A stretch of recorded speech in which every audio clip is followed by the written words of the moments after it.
Hello friends, welcome to my YouTube channel.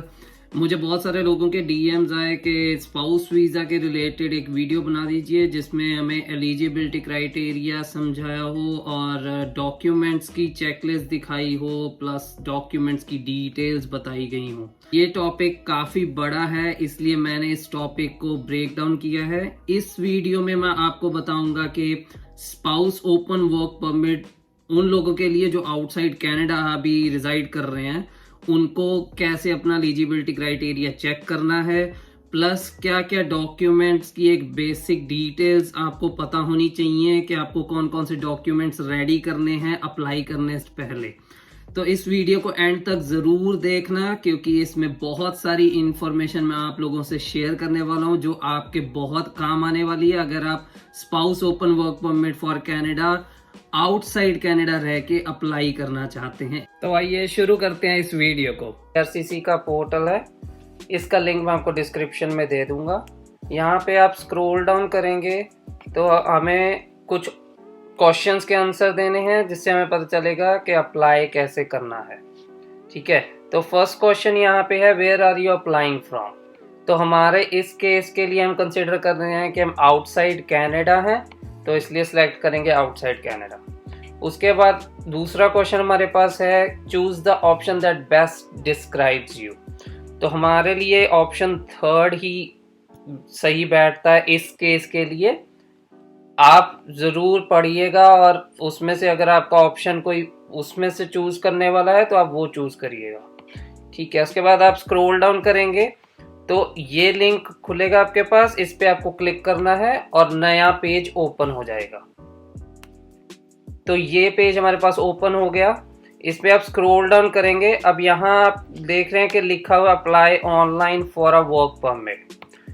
तो इसके just नीचे हमारे पास एक लिंक है जिसमें बताया गया है कि पेपर एप्लीकेशन कौन कौन सबमिट कर सकता है।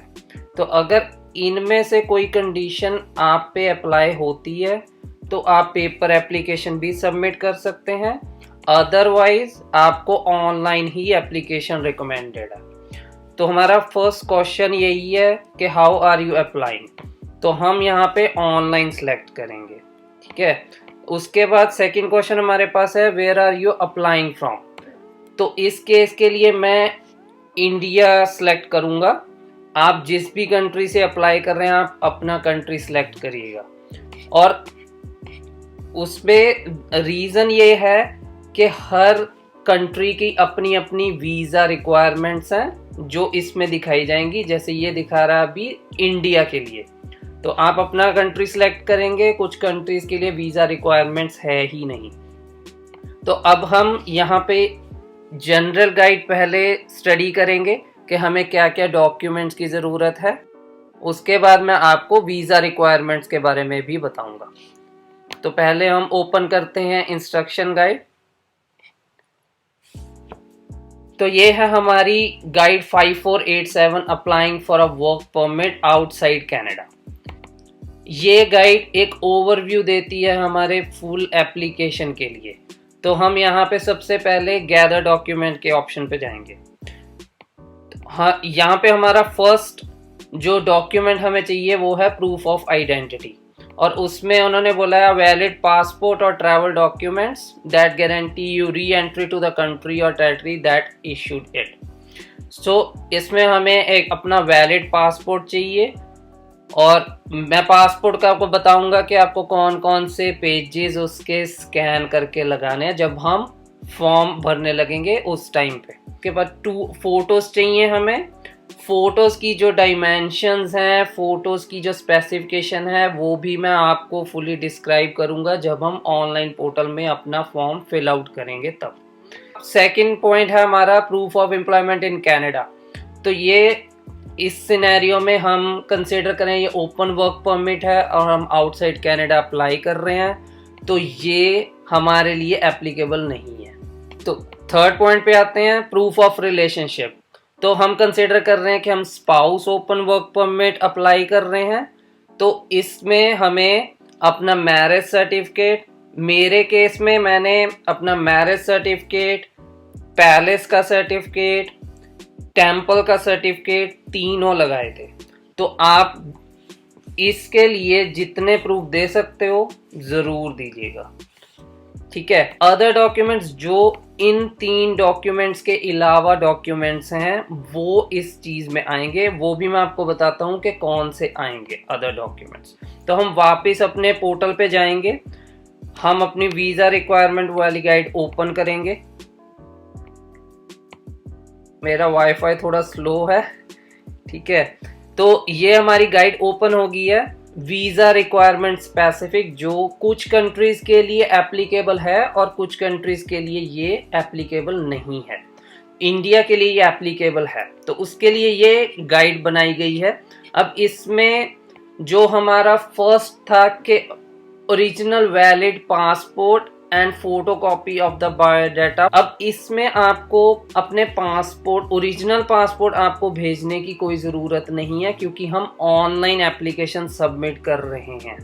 तो आपको पासपोर्ट का फर्स्ट पेज, लास्ट पेज और आपके पासपोर्ट के ऊपर जितने भी स्टैम्प्स लगे हैं वो सभी पेजेस आपको कंसीडर करने हैं इसमें, और वो सब स्कैन करने हैं। वो सभी पेजेस इंपॉर्टेंट है। ऐसा ना हो कि आप सिर्फ फर्स्ट पेज और लास्ट पेज ही स्कैन करें और बीच के पेजेस आप स्कैन ना करें जिस पे आपकी स्टैम्प्स लगी हुई हैं।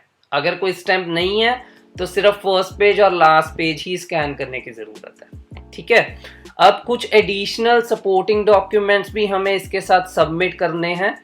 उसमें हमारा क्या आता है, सबसे पहले प्रूफ ऑफ एजुकेशन। उसमें आपका डिप्लोमा है, डिग्री है, या आपने कोई ट्रेड सर्टिफिकेट किया हुआ है बैक इन इंडिया या अपने कंट्री में, तो उससे रिलेटेड आपको सभी मार्कशीट्स, अपना फाइनल सर्टिफिकेट, वो सब आपको इसमें कंसीडर करना है। From 10th onwards up to highest degree या हाईएस्ट एजुकेशन जो आपने अचीव करी है, वो पूरे डॉक्यूमेंट्स आप इसमें कंसीडर करें। सेकेंड ऑप्शन है हमारा इसमें proof of work experience.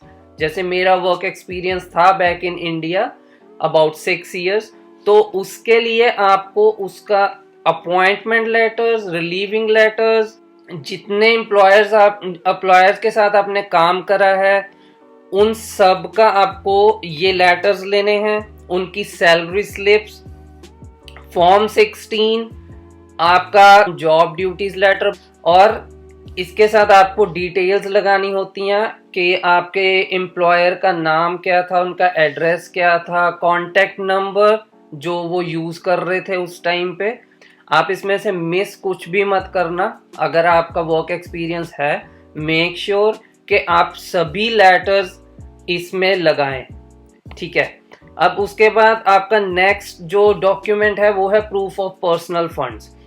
Personal funds के लिए आपको अपने टैक्स रिफंड्स जो आपने लास्ट 2 years में भरे होंगे वो, आपकी बैंक स्टेटमेंट्स, और उसके साथ साथ आपके प्रॉपर्टी के डॉक्यूमेंट्स जो कई बार हमारे घर वालों के नाम पे होते हैं या मम्मी पापा के नाम पे होते हैं, उसके लिए आप एक लेटर लिखवा के उसको लीगल वे में आप स्टैम्प आउट करा सकते हैं और उसमें आप मेंशन कर सकते हैं कि आपके नाम पे कुछ प्रॉपर्टी है, लाइक 100% में से 25% प्रॉपर्टी आपके नाम पे है।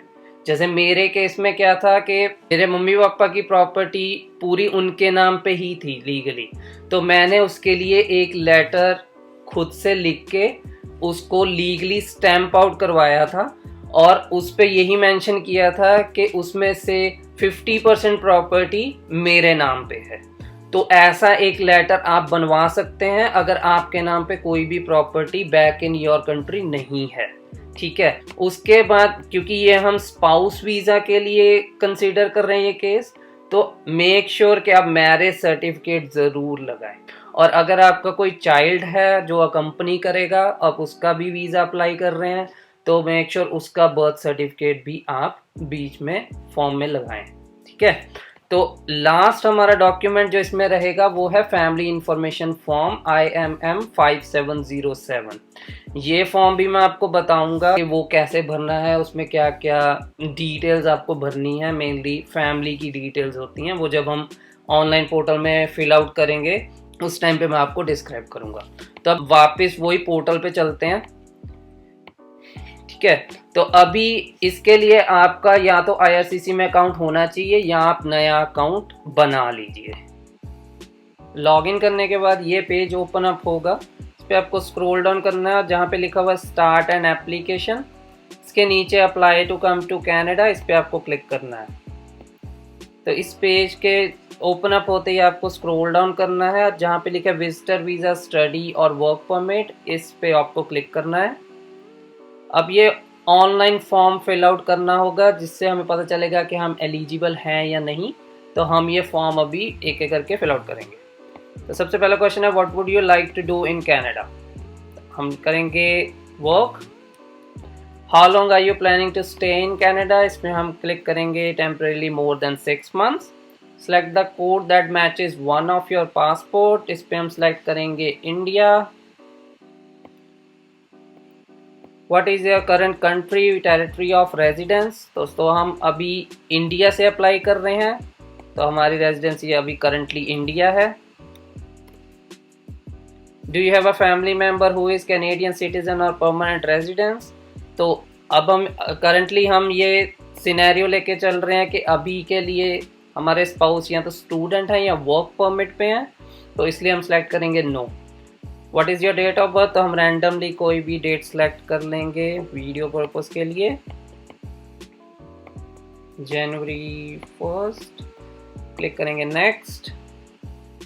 Are you lawful permanent residence of United States, select करेंगे नो। नेक्स्ट।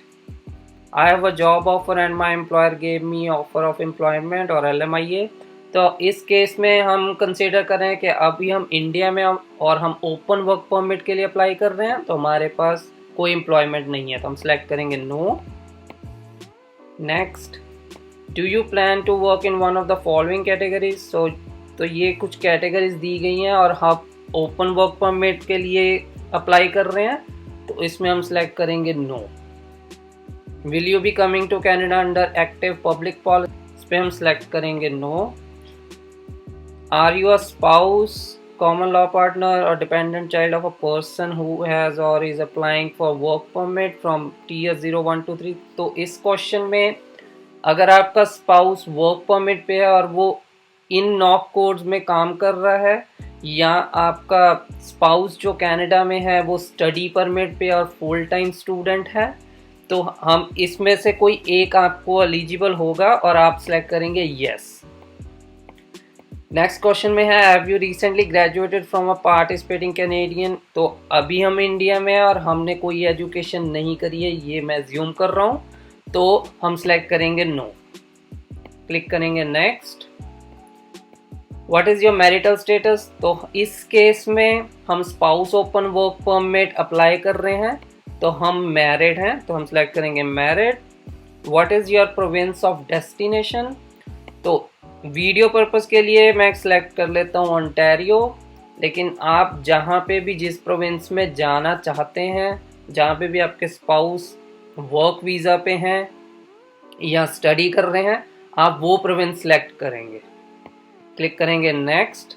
तो अभी हमारे रिजल्ट्स के हिसाब से we are eligible to come to Canada with open work permit. तो फ्रेंड्स, अगर आपने ये वीडियो यहाँ तक देखी है तो आपको आइडिया लग गया होगा कि कैसे अपना एलिजिबिलिटी क्राइटेरिया चेक करते हैं spouse open work permit apply करने के लिए, प्लस क्या क्या डॉक्यूमेंट्स की एक बेसिक इन्फॉर्मेशन आपके पास होनी चाहिए।